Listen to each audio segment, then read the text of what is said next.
Good evening. Preparation lab চ্যানেলের পক্ষ থেকে সকলকে স্বাগত। আজকে আমরা 22শে জানুয়ারি কারেন্ট অ্যাফেয়ার্স ডিসকাস করব। আজ চলে এসেছি প্রায় 12টা প্রশ্ন নিয়ে। এটা প্রত্যেকটা ডব্লিউপিএসসি, এসএসসি, আরআরবি বলো, ডব্লিউবিপি বলো বা কিভি বলো, প্রতিটা পরীক্ষার ক্ষেত্রে ইম্পর্টেন্ট রয়েছে। চলো শুরু করা যাক। প্রথম প্রশ্ন, who will be the chief guest on Republic day 2025? অর্থাৎ এই বছর প্রজাতন্ত্র দিবসের 2025-এর প্রজাতন্ত্র দিবসে চিফ গেস্ট হিসেবে কে আসছেন? তিনি হচ্ছেন প্রাবোবো সুবিয়ান্তো। প্রাবোবো সুবিয়ান্তো কে? তিনি হচ্ছেন প্রেসিডেন্ট অফ ইন্দোনেশিয়া, অর্থাৎ ইন্দোনেশিয়ার প্রেসিডেন্ট তিনি। তিনি এবার চিফ গেস্ট হিসেবে ভারতে আসছেন প্রজাতন্ত্র দিবসে।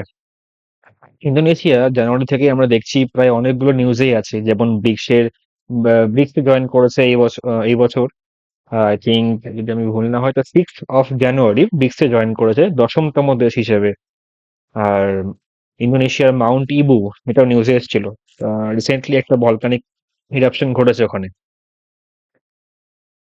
চলো তাহলে এবার এই নিউজটা ডিসকাস করা যাক। রিপাবলিক ডে অর্থাৎ প্রজাতন্ত্র দিবস 2025, যার থিম হচ্ছে স্বর্ণিম ভারত, বিরাসত আর বিকাশ।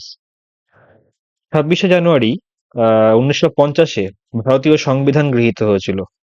ভারতকে একটি গণতান্ত্রিক প্রজাতন্ত্র করে তোলে এই সংবিধান। প্রথম প্রজাতন্ত্র দিবস 1 বছর পরে, অর্থাৎ 26শে জানুয়ারি 1951 সালে পালিত হয় এবং এই বছরের উদযাপনটি একটি ঐতিহাসিক মাইলফলক হিসেবে চিহ্নিত করে, যা সংবিধানের সূচনা থেকে 75 বছরের যাত্রাকে প্রতিফলিত করে।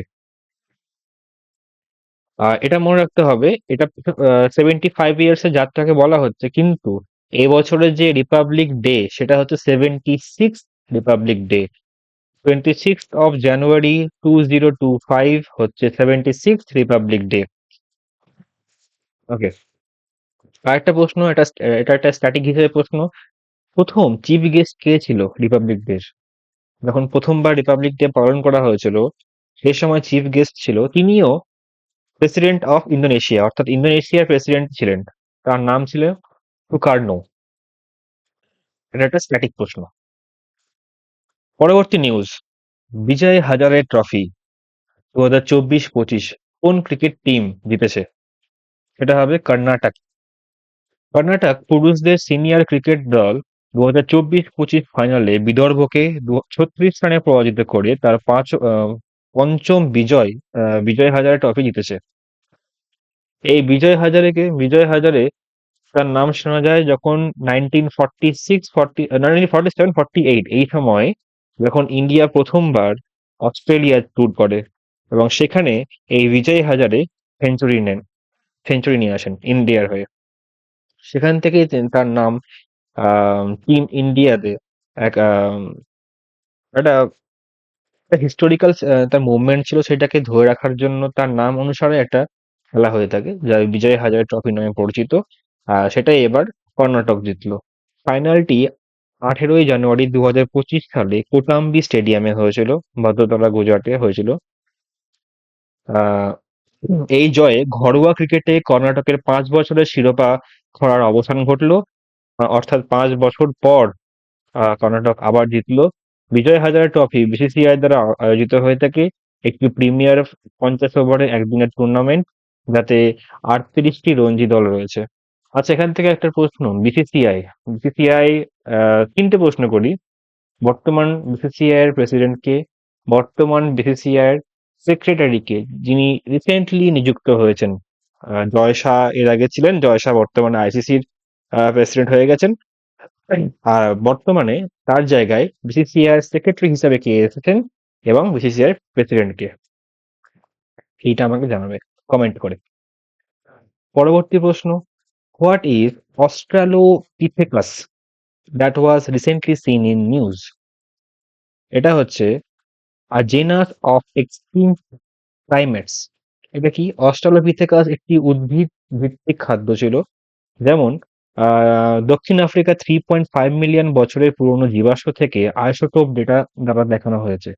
অস্ট্রালোপিথেকাস প্রাইমেটদের একটি বিলুপ্ত প্রজাতি 4.4 মিলিয়ন থেকে 1.4 মিলিয়ন বছর আগে প্লিওসিন এবং প্লাইস্টোসিন যুগের মধ্যে বসবাস করত। পূর্ব, উত্তর পূর্ব এবং দক্ষিণ আফ্রিকায় জীবাশ্ম পাওয়া গেছে এর, যার নামের অর্থ হচ্ছে দক্ষিণ বানর। ইথিওপিয়ার বিখ্যাত লুসি জীবাশ্মটি 3.2 মিলিয়ন বছর আগের ছিল। তারা বানরের মতো তাদের বৈশিষ্ট্য ছিল, যেমন চ্যাপ্টা নাক, ছোট মস্তিষ্ক, শক্তিশালী বাহু সহ মানুষের মতো বৈশিষ্ট্যগুলি সরাসরি হাঁটা, ছোট কুকুর একত্রিত করেছিল।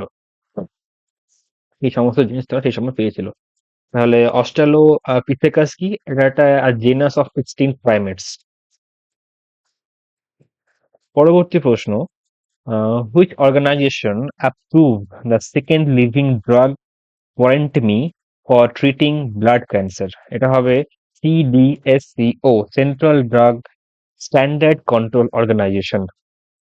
কোয়ারেন্টিমি অনুমোদন করেছে একটি দ্বিতীয় জীবন্ত ওষুধ, যা একটি chimeric antigen receptor CAR T cell therapy, যা ব্লাড ক্যান্সারের চিকিৎসার জন্য ডিজাইন করা হয়েছে। জীবন্ত ওষুধ এটি রোগীর কোষ পরিবর্তন করে এবং তাদের শরীরে পুনরায় প্রবর্তন করে। পরবর্তী প্রশ্ন, which organisation develop the Pralay missile? এটা হবে DRDO, defence research development organisation. আমরা 1 জানুয়ারি ডিআরডিও ডে হিসেবে পালন করে থাকি। এটা একটা স্ট্যাটিক প্রশ্ন। ডিআরডিও চেয়ারম্যান কে? এটা আমাকে কমেন্টে জানাবে।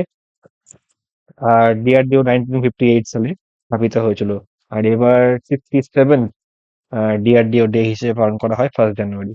আচ্ছা, এবার নিউজে আসি। প্রলয় ক্ষেপণাস্ত্র একটি ভারতের প্রথম কৌশলগত আধা ব্যালিস্টিক ক্ষেপণাস্ত্র প্রজাতন্ত্র দিবসের কুচকাওয়াজে প্রদর্শিত হবে।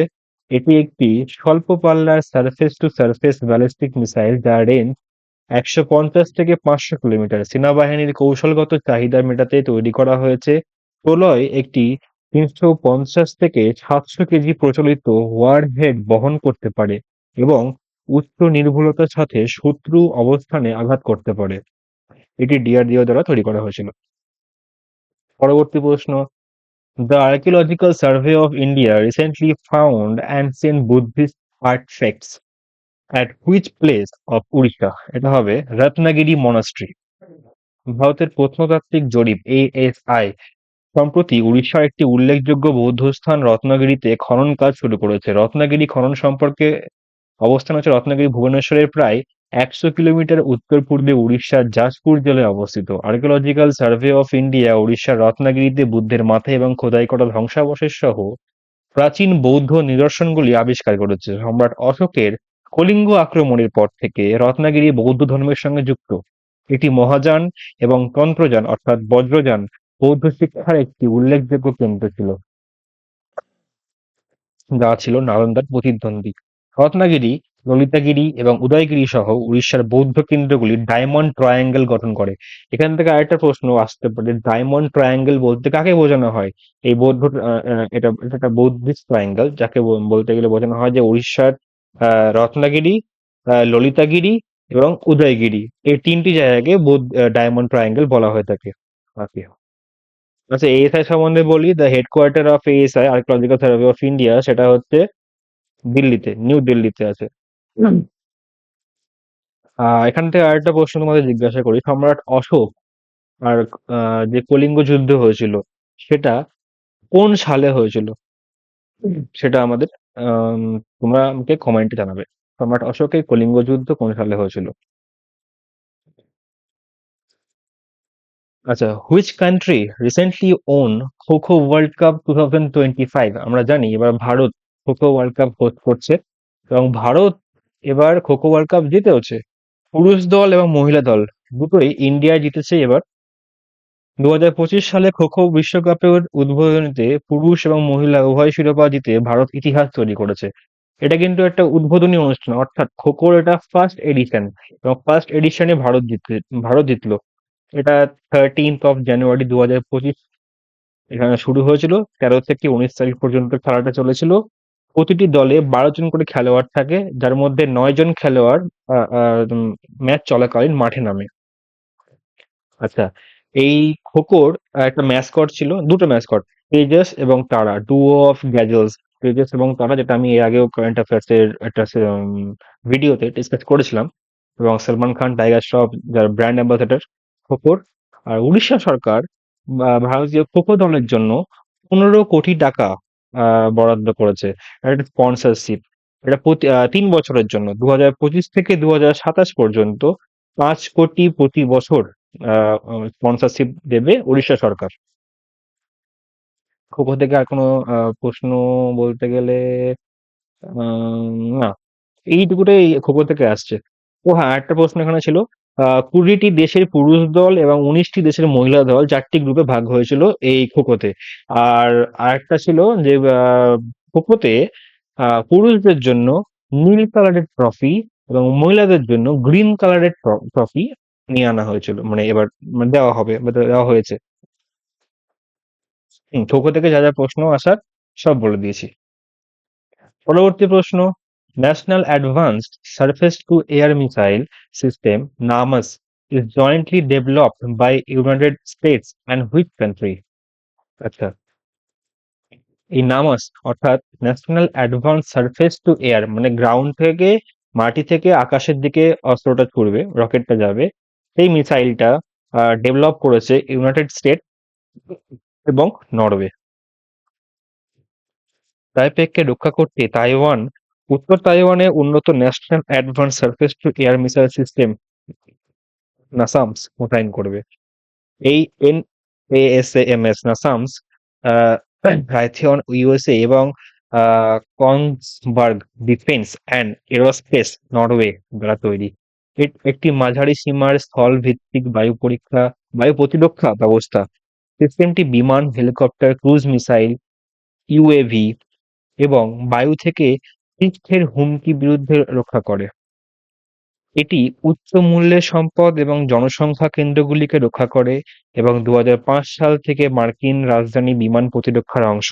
নামাস অলরেডি সেখানে রয়েছে। নামাস হলো প্রথম নেটওয়ার্কযুক্ত স্বল্প ও মাঝারি সীমার সিস্টেম অন্যান্য প্রতিরক্ষা সরঞ্জামের সঙ্গে একীভূত। আরেকটা নিউজ রিসেন্টলি দেখা গেছে, সেটা হচ্ছে which four planet recently formed a rare arc in the sky called a planet parade. ৪টে প্ল্যানেট খালি চোখে দেখতে পাওয়া গেছে এবং তাকে বলা হয়েছে প্ল্যানেট প্যারেড। এটা হচ্ছে ভেনাস, স্যাটার্ন, জুপিটার এবং মার্স। শুক্র, শনি, বৃহস্পতি, মঙ্গল গ্রহের এই গ্রহগুলিকে রাতের আকাশে একটি বিরল চাপ তৈরি করেছে যাকে বলা হয়েছে প্ল্যানেট প্যারেড।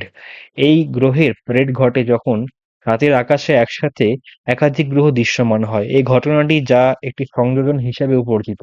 গ্রহগুলি একত্রে বা এমনকি স্পর্শ করে দেখায় যে যদিও এটি একটি দৃষ্টিকোণ ভ্রম, মানে বলা হচ্ছে যে এটা একে অপরের মনে হবে যেন একে অপরের উপরে উঠে গেছে বা কিছু, কিন্তু যেহেতু আমরা পৃথিবী থেকে দেখছি সেহেতু এটা একটা ভ্রম, কিন্তু এটা একে অপরের উপর উঠে নেই, এটা একে একে অপর থেকে যথেষ্ট ডিস্টেন্স দূরে রয়েছে এবং গ্রহগুলির এক অনন্য গতিও রয়েছে, বিভিন্ন হারে তারা চলে যা একযোগে দৃশ্যমানতাকে অস্বাভাবিক করে তোলে। মানে এটা কখনো সম্ভব নয়, এটা প্রথমবার দেখা গেছে ৪ থেকে এক জায়গাতে, তাদেরকে বলা হচ্ছে প্ল্যানেট প্যারেড। ৪ বা ততোধিক গ্রহ জড়িত এই ধরনের প্রান্তিককরণ বিরল এবং বার্ষিক ঘটবে না, যেমনটি নাসা হাইলাইট করা হয়েছে। মানে নাসা যেটা বলা হয়েছে এই ঘটনা মানে অত্যন্তই বিরল। এটা আবার কখন ঘটবে তা নিয়ে কোনো মানে তারা কিছু বলতে পারেনি এই মুহূর্তে। আচ্ছা, এবার গ্রহ নিয়ে আরেকটা কারেন্ট অ্যাফেয়ার্স ছিল রিসেন্টলি কিছুদিন আগে, যেটা হচ্ছে জুপিটার অর্থাৎ বৃহস্পতির যে উপগ্রহ, সেটা তার নাম কি? তার নাম হচ্ছে ইউরোপা। ইউরোপা যেটা নিউজে দেখা গেছিল, জুপিটারের গ্রহ যেটা পরীক্ষায় আসতে পারে, মুন অফ দ্য জুপিটার, সেটা হচ্ছে Europa. Which country has been admitted as a partnered country of BRICS bloc in January 2025? এটা হবে নাইজেরিয়া। নাইজেরিয়া ব্রিক্স ব্লকে একটি অংশীদারি দেশ হিসেবে স্বীকৃত পেল এবং এটি নবম দেশ, ninth partner country of BRICS bloc. এটা হবে নাইজেরিয়া। জি7 শিল্পোন্নত দেশগুলির প্রতি ভারসাম্য বজায় রাখার জন্য ২০০৯ সালে ব্রিক্স গঠিত হয়। Belarus, Bolivia, Cuba, Kazakhstan, Malaysia, Thailand, Uganda এবং উজবেকিস্তান দেশগুলিতে যোগদানকারী নাইজেরিয়া হলো নবম অংশীদার। আফ্রিকার বৃহত্তম জনসংখ্যা এবং একটি প্রধান অর্থনীতির সাথে নাইজেরিয়া দক্ষিণ সহযোগিতা এবং বৈশ্বিক শাসন সংস্কারের বিষয়ে ব্রিক্সের সাথে সারিবদ্ধ। ব্লক আন্তর্জাতিক অর্থ প্রদানের জন্য মার্কিন ডলারের বিকল্প অন্বেষণ করছে। চলে এলাম পরবর্তী নিউজে। এবার আমরা ডিসকাস করবো কিছু অ্যাপয়েন্টমেন্ট নিয়ে। ফার্স্ট হচ্ছে, who was recently appointed as the new president of the Indian police foundation, IPF এর নতুন প্রেসিডেন্ট হিসেবে কে নির্বাচিত হয়েছেন? তিনি হচ্ছেন জ্ঞানেন্দ্র প্রতাপ, সরি, ওপি সিং। জ্ঞানেন্দ্র প্রতাপ সিং হবে না, জ্ঞানেন্দ্র প্রতাপ সিং নিযুক্ত হয়েছেন ডিজি অফ সিআরপিএফ। সিআরপিএফ এর ডিজি হিসেবে জ্ঞানেন্দ্র প্রতাপ সিং নিযুক্ত হয়েছেন। অপশন এ যেটা রয়েছেন ভুবনেশ কুমার, উনি নিযুক্ত হয়েছেন ইউআইডিএআই, যেটা আধার কার্ডে লেখা থাকে, ইউআইডিএআই তার চেয়ারম্যান হিসেবে ভুবনেশ কুমার নিযুক্ত হয়েছেন। আর বিতুল কুমার কিছুদিন আগে নিযুক্ত হয়েছিলেন, তিনি নিযুক্ত হয়েছেন S special director general of CRPF. শুধু ডিরেক্টর জেনারেল বললে Gyanendra Pratap Singh, special director general বললে বিতুল কুমার। আচ্ছা, তোমাদের জন্য একটা প্রশ্ন, তুহিনকান্ত পান্ডে কোন ডিপার্টমেন্টে নিযুক্ত হয়েছেন? রিসেন্টলি হয়েছেন, আমি পড়িয়েওছি কয়েকদিন আগে, তোমরা এটা কমেন্টে জানাবে। আচ্ছা, এবার এটা বলি, নতুন president of Indian police foundation OP Singh new দিল্লিতে 10th জানুয়ারিতে উত্তরপ্রদেশের প্রাক্তন পুলিশ মহাপরিচালক ওপি সিংকে ভারতীয় পুলিশ ফাউন্ডেশনের নতুন সভাপতি নিযুক্ত করা হয়েছে, যা পুলিশি বিষয়ের উপর একটি স্বাধীন থিঙ্ক ট্যাঙ্ক। পরবর্তী প্রশ্ন, which sport brand has recently appointed PV Sindhu as its brand ambassador? অর্থাৎ কোন স্পোর্টস ব্র্যান্ড পিভি সিন্ধুকে তার ব্র্যান্ড অ্যাম্বাসেডর হিসেবে চিহ্নিত করেছে বা নিযুক্ত করেছে? এটা হচ্ছে পুমা ইন্ডিয়া। পুমা ইন্ডিয়া সম্প্রতি পিভি সিন্ধুকে তার ব্র্যান্ড অ্যাম্বাসেডর হিসেবে নিযুক্ত করেছে। 2025 সালের জানুয়ারিতে নিয়োগের ঘোষণা করে দেওয়া হয়েছিল। পিভি সিন্ধু হচ্ছেন দুইবারের অলিম্পিক বিজয়ী একজন ব্যাডমিন্টন খেলোয়াড়। তোমাদের জন্য আরেকটা প্রশ্ন, তিনি কোন দুই বছর অলিম্পিকে মেডেল জিতেছেন? সেই দুটো অলিম্পিকের ইয়ারটা লিখবে। ওকে, থ্যাংক ইউ। আজকের মতো এইটুকুই প্রশ্ন। দেখা হচ্ছে নেক্সট দিন, আরো কিছু প্রশ্ন নিয়ে আসবো। ভালো লাগলে অবশ্যই লাইক, একটা সাবস্ক্রাইব করে দিও। Thank you.